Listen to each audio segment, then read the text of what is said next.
Hi, welcome to our production. This is where we do malting, mashing, fermentation, and distillation for our whiskey. The first part of the process is malting, and everything starts in the steep tank, the tank behind me right here. It's basically a big bathtub where we mix water and grains until we reach around 45% moisture. At that point, we'll move it into one of our two malting drums. These malting drums is something we designed from scratch. This is basically a 5-ton batch system. So every time we do a batch of malt, we'll end up with around 5 tons of finished barley malt, rye malt, or whatever it is we're malting. They're designed as a drum because this means we can roll around the whole drum. That will mix up the grains, let them sit in a new position. And this is very important during germination, that everything doesn't grow together as one big brick.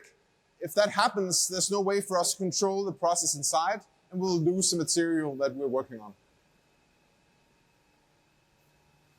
The next part of the process is brewing. This is our mash tun. Here we'll mix around 250 kilos of malt with a little more than 1,000 liters of water. That will give us this wort with so much sugar to make it into 8 to 9% alcohol by volume beer. And that's going to ferment after we cool down the wort in one of these tanks. And I can just show you one of the tanks that's fermenting right now.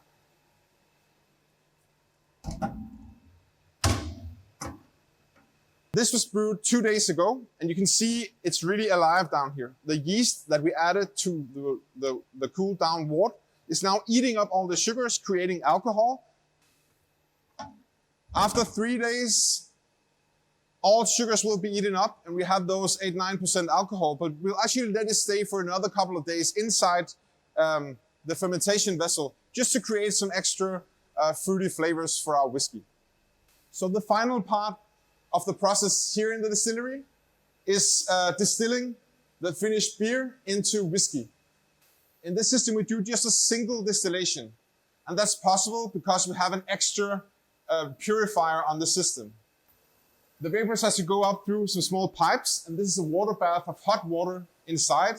So the surfaces of these pipes will be around 80-90 degrees now in the process. And that means that some of the vapors, like water, heavier oils, will have a chance to condense, fall back, and be pushed back into the pot. And some of the vapors, like pure alcohol, a lot of esters, phenols, all the flavorful compounds we want for our whiskey, have a good chance of passing through up to the top pipe, down to the final condenser, and that ends up as this small stream of alcohol running out in the end.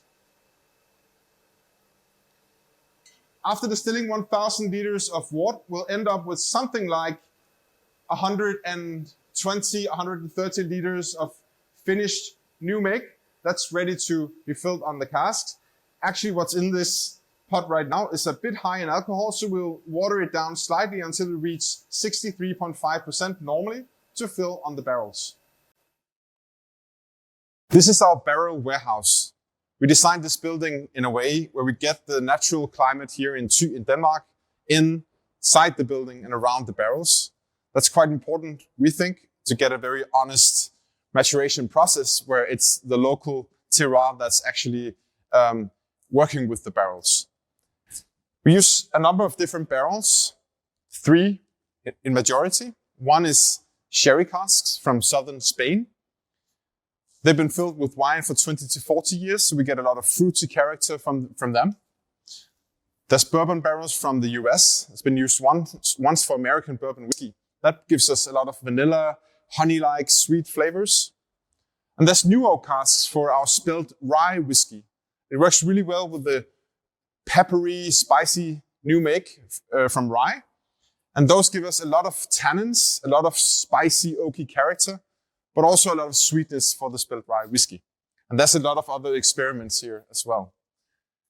Like every single cask has a unique history, and we'll take samples now and then from all casks in here to make sure that the maturation is happening as we want it to.